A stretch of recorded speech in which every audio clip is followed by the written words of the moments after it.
Hello everybody, I am Harsh Avasthi, Assistant Professor in Department of Management Studies, Noida Institute of Engineering and Technology, Greater Noida.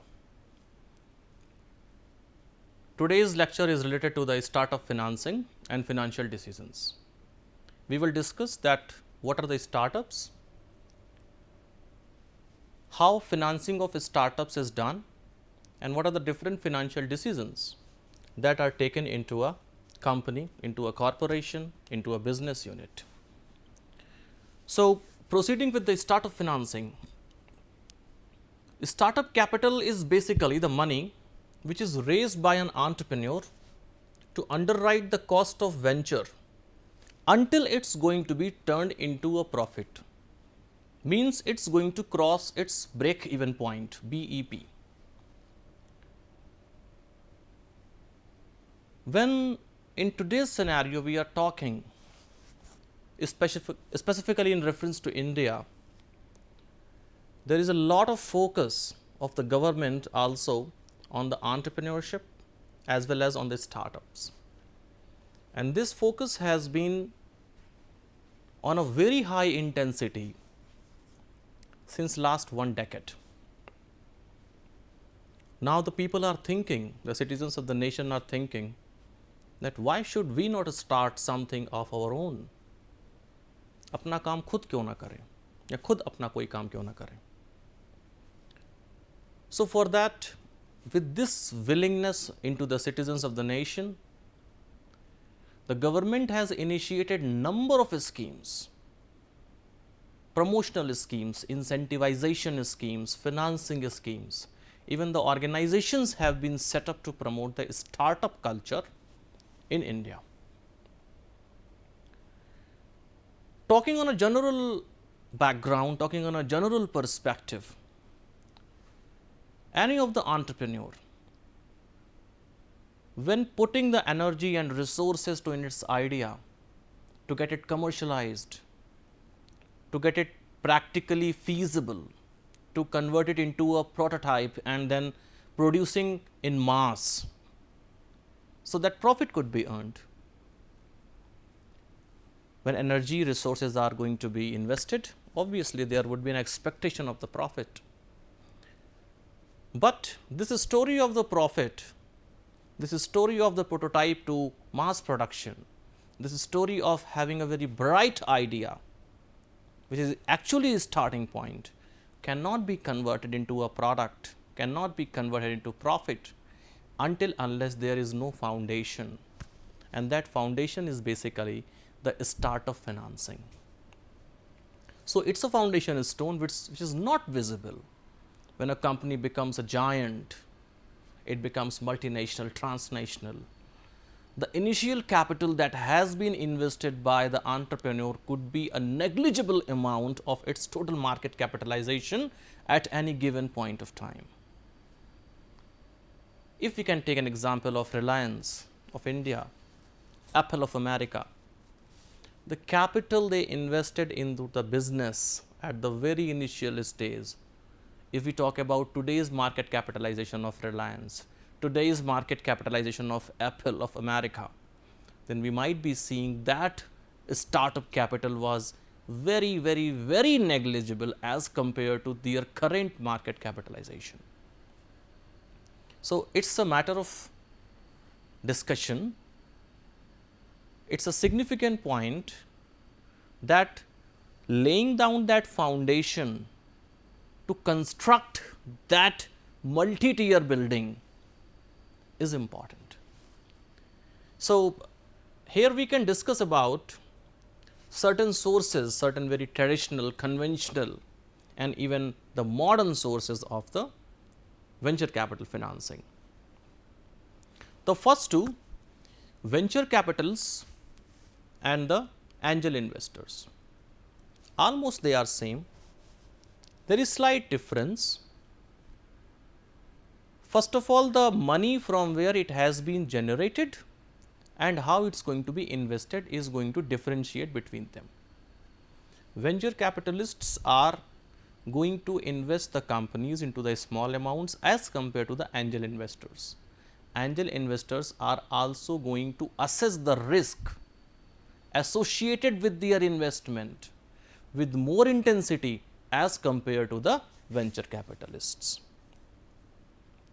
Talking about today's scenario, crowdfunding is a new concept where we are going to collect the money, collect the needed capital for the business, collect the seed capital for the business from the very varied resources, which could be coming into the very small amounts, tiny amounts, and ultimately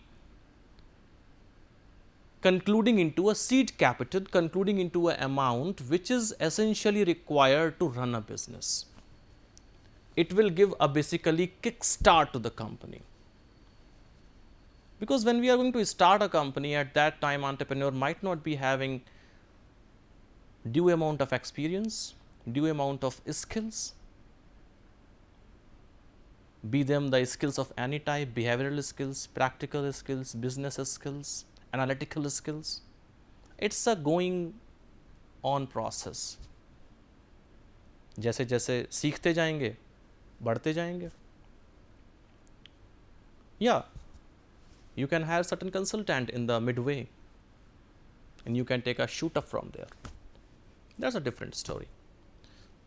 So, crowdfunding, where the tiny amounts from the varied resources, number of resources is going to be collected, and then we find our seed capital, personal savings and banks. Banks are going to give us the loan, and we are also having the personal savings, which are basically going to be the foundation for that startup capital. It's not necessary that every time we are going for venture capital, we are going for angel investors. It could be a crowdfunding, it could be a bank loan. No, it could be personal saving also. Because as I told earlier, that Apple of today, the market capitalization of Apple of today is far more greater than the seed capital which was earlier invested by Steve Jobs. So, personal saving, the little amount of the capital, is having a potential to turn into a banyan, even to turn into a jungle like Amazon. Then family and the friends, why not to ask from them? When we need money, we are having family, we are having friends, relatives. So, that is one of the very conventional part of the financing. No cost, easily available, and talking on a lighter ground, time to repay is not having a deadline. Family and friends, relatives, etc. So, these are a few of the sources, conventional as well as the modern ones, which are going to be used in practice for the startup financing. Now, we will learn about the startup financing cycle.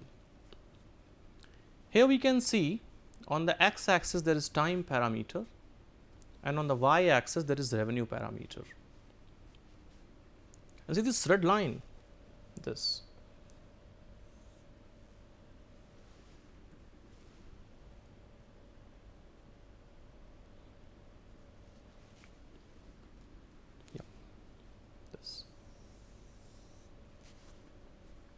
Value of debt, basically it is the startup point. Whenever a business is going to be started, a lot of money is going to be invested. There is no profit, there is only cost incurring, and great amount of cost is going to be incurred. If at that time the entrepreneur cannot manage its cost, the entrepreneur cannot control the costs, cannot plan, then it could be a chance where the ship can sink. जहाज डूब सकता है. Valley of death. It's a trench. You can get stuck or dead. So, this point basically you will see it's taking good amount of time here, good amount of time. And now here it comes to the break even, this point.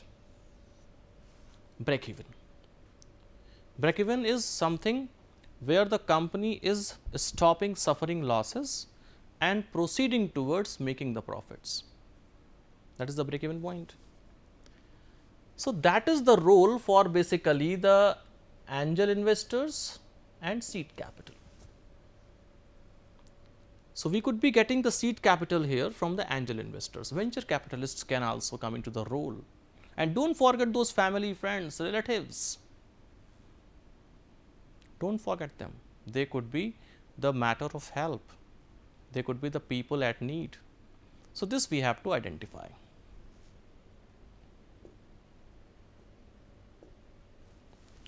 Now, then step-wise step approach is there, first, second, third and mezzanine capital. We are reaching up to the mezzanine capital. But when we see at this early stage, this one, that was something which was the start. This was the start, valley of death. At this point, company stopped suffering the losses and it can now move its path, it can now move towards the profit earning. So, losses are going to be stopped at this point. Angels are there which are going to provide the seed capital. Beautiful word, angels is being used here. Yeah. Then we talk about the venture capitalists, acquisitions and mergers as well as the strategic alliances. Based on the need, now I have to identify that what amount of capital is going to be needed by me. So, based on the need, I am going to take my decision. It is not that I am going to ask for the money, I am going to ask for the loan for any amount, for any time. No, it is not going to be done. ऐसा नहीं करना है. Proper calculations are there, proper calculation of what is required or what would be required, what would be its quantum, at what time, what would be associated risks. See, if I am not going to calculate those risks, if I am not going to calculate the quantum of money needed, then the venture capitalist or the individual or the financial institution, whosoever is intending to give me the loan, that would be easily calculating it. So, I do not have to worry about it. Yeah, but I must be knowing, being an entrepreneur, that what is my need of fund, what quantum of fund I need basically. This must be very much clear. As I told earlier that entrepreneur might not be having those skills, technical skills, analytical skills every time, those could be learned with the passage of time. So, sometimes the entrepreneur could be unaware, but it is not an excuse. If you are putting yourself into a struggle, learn to come out of that struggle. That is something which is the perspective of entrepreneurship. So, it is not only the requirement of the money, requirement of technology could be also there, and sometimes we could be going for the strategic alliances for them. Technology is the another form of finance. It is coming for money, it is coming for funds, it is coming for cash. I have to pay a cost.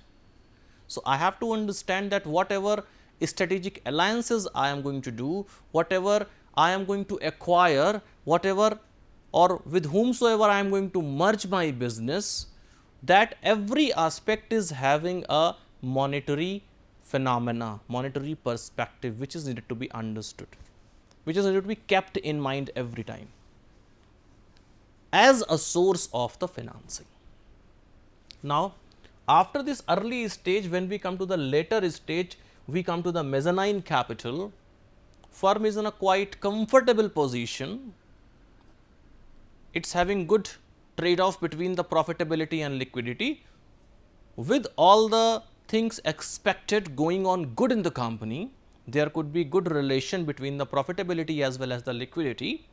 And if everything is going as per the expectations, as per the compliance, or what is right that should be going on, company is going in that way. So, now we can move towards asking the money from the public, that is the initial public offering, it would require to gain the trust of the people, to gain the trust of the public. It would require my solid financial performance depiction. Being a company, I will have to tell the people to whom I am going to ask the money that I am this company, these are my financial parameters, I am going to earn the profitability, my business idea was having potential, that is why today I am here, and with these credentials, I invite you to invest the money in my company. You can convince them based on your fundamentals. So, if your fundamentals are strong, if those theoretical concepts are strong, public could be investing into your company. So, IPO, you come to a public market. So, that is basically the startup financing cycle, but emphasis is going to be put on this valley of death. If the ship sinks in this valley, in this trench, then there is no way out. So, extreme analytical skills, risk calculation, quantum calculation, whatsoever is required, do it, learn it, acquire it, practice it, so that you can reach your BEP, that is the break even point. So, this is all about the startup financing cycle. What are the issues in the startup financing? So, first of all, we must be able to create a scalable and sustainable business model, scalable, to which we can measure that up to what point we have reached, whether it is having certain value or not, and sustainable. In accounting, we learned about the going concern concept. Once a business is going to be established, it is assumed that it will run for the fairly long time and serve the interest of its stakeholders. Absolutely true. Sustainability. So, scalability as well as the sustainability. Then determining the quantum of funds needed. Obviously, when I am going to start my business, I must be knowing that what amount of money is needed by me. Who else will know? Because as the startup, I would not be able to hire a consultant who is going to tell me that this is the quantum of money, sir, which is needed by you. I am struggling for financing my idea, from where I could be paying off those high amount of consultant fees. So, it is better, being an entrepreneur, I should be learning it. I could be asking it from, again, that family and friends, relatives, the people who are known to me, who are doing business, I can learn from them. I can ask from them. No advisory fee would be needed to pay. Then finding the appropriate funding option, whether I have to go with the debt, whether I have to go with the equity, I have to go for a bank loan,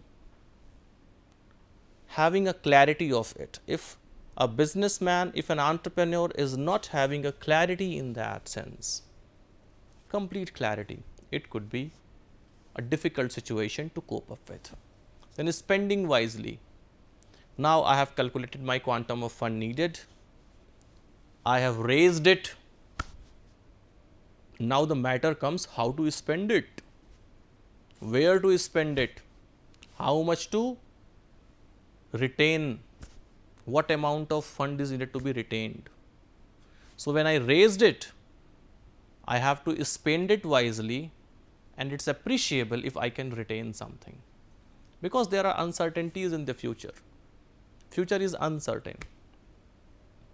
The only certain thing about the future is that it is highly uncertain when we talk from the business perspective.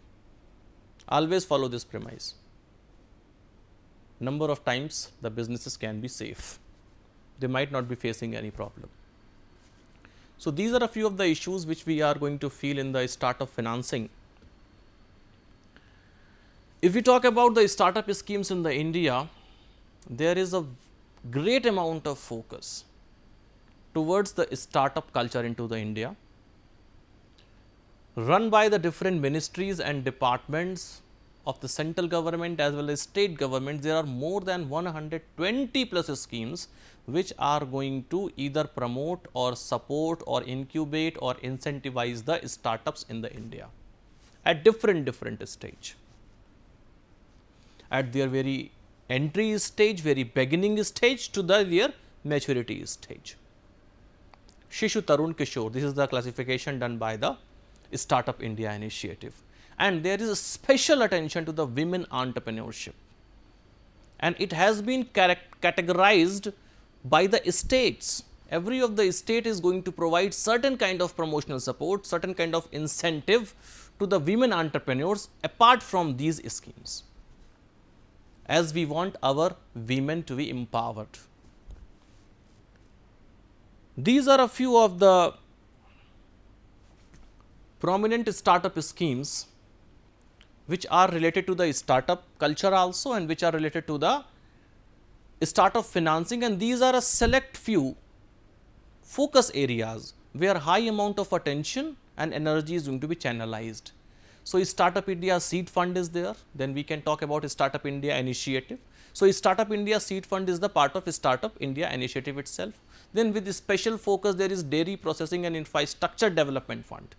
Today the infrastructure of the dairy business of India has become obsolete. So, to reframe that from a very initial stage, to install the new machines, new technology, so that dairy products can be stored for longer time, hence thereby reducing the chances of the perishability and developing more profits out of those products. Then support for international patent protection in the electronics and information. Government of India is having a special incentive scheme for this patent protection, IPRs. Then Aspire scheme, Mudra Bank. Mudra Bank is basically for the startup innovation. Then Atal Innovation Mission for the incubation ideas. There are the Atal Innovation Mission incubators, Atal incubators, then technology business incubators supported by the MSME, Government of India. So, these are a few of the major focus areas under the startup culture of India. Now, we talk about the financial decisions. Financial decisions are basically, as first point is saying, managers take with regard to the finances of a company. So, whatever funds or cash are going to be dealt into the organization, the managers have to take the decision as per them. These are the crucial decisions for the financing and financial well-being of the company, both financing as well as the financial well-being. Ultimately, for the business you might be needing the fund, a business might be needing the fund, and that fund must be kept into a good condition. It must be healthy, it must be sound, so that it can be converted into a sound financial position. Then based on the need, I could be taking my financial decisions either for the long term or for the short term. So, in the next slide we will go with the financial decisions, the types of financial decisions which are going to be taken into the organization. So, there are basically three types of financing decisions. So, first is the investment decision, that is also known as the capital budgeting. Capital budgeting talks about that which project or idea is to be selected. What business I need to start? I could be having an appraisal criteria, that could be a discounted cash flow technique or a non-discounted cash flow technique. That could be net present value, internal rate of return, accounting rate of return, profitability index, payback period, annual capital charge methodology. So, number of techniques are there. Based on my need, I am going to find out its value and then going to decide as per the decision rule whether I have to go with this project or not. Then second is the financing decision. Once I am done with that, what business I have to do, with which project or idea I have to proceed with, then I have to think for that from where the money will come.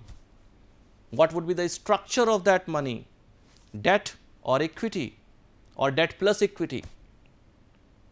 Whether I am going to be a levered firm, means the combination of debt and equity, or I am going to be an unlevered firm using only equity or debt. Equity is costly, debt is cheap, but when we go for a cheaper debt, there is a chances of financial distress. Financial distress talks about that when a company is going to select the cheaper source of the financing, that is debt, there are the chances that company might be defaulting into payment of the principal amount as well as the interest amount. If it happens, the goodwill can be compromised.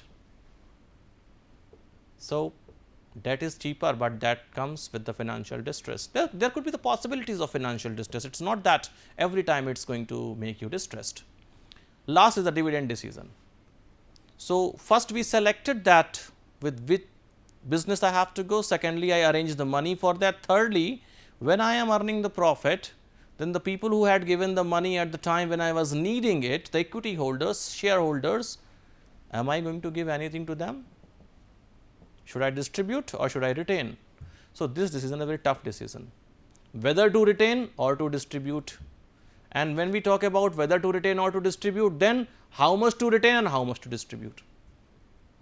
So, these are the basically three financing decisions. First is the investment decision, which is also known as capital busting decision. Second, financing decision, capital structure, from where the money will come and what would be the its combination. And lastly, the dividend decision, when a company is going to earn the profits, what it is going to distribute amongst its shareholders. So, that is all about today's discussion. Thank you very much.